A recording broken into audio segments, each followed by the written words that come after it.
Cigarette குடிக்கிறவங்க, chain smoker, சாராயம் குடிக்கிறவங்க, அது ஒண்ணும் நான் டீசென்ட்டான வார்த்தையெல்லாம் சொல்ல முடியாது. சாராயம் குடிக்கிறவன் தான் மதுப்பிரியர்ன்ற வார்த்தைலாம் யூஸ் பண்ண முடியாது. குடிகாரன்னு தான் வார்த்தை தான் சொல்ல முடியும். மாமிச உணவுக்கு அடிமையாய் போய் கிடத்தல்.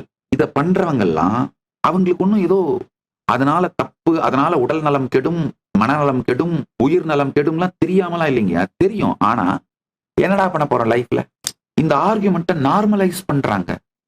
இதெல்லாம் விட்டுட்டு வாழ்ந்து என்னடா பண்ண போறோம்? லைஃப் மேல இருக்கிற ஃப்ரஸ்ட்ரேஷனால டீ டோட்டலரா வாழ்ந்து என்னடா பண்ண போறோம் அப்படிங்கிற ஆர்குமெண்ட்டை நார்மலைஸ் பண்றோம். Especially gen z. நல்லா புரிஞ்சுக்கோங்க. டீ டோட்டலர் லைஃப் ஸ்டைல் என்ன பிளசண்டான இருப்பே பிளஷரா இருக்குங்கய்யா.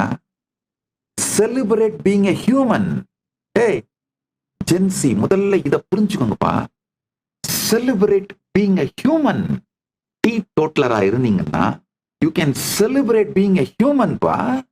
ஒரு இனிமையான மலரின் இனிமையான ஒரு இயற்கையான தாமரை, ரோஜா, பன்னீர் புஷ்பங்களோட இனிமையான நறுமணம் மாதிரி நம்முடைய வாழ்க்கையில உள்ளுக்குள்ளேயும் வெளியிலையும் ஒரு நறுமணம் பொங்குகின்ற just celebrating being a human. வேற ஒன்னும் வெளியில இருந்தெல்லாம் தேவையில்லைப்பா. அது மாதிரி ஒரு லைஃபே ரொமான்ஸா இருக்கும்பா. எதை பார்த்தாலும் ஸ்வீட்டா இருக்கும், எதை பார்த்தாலும் ஜாய்ஃபுல்லா இருக்கும், யாரை பார்த்தாலும் ஸ்மைல் பண்ணுவீங்க.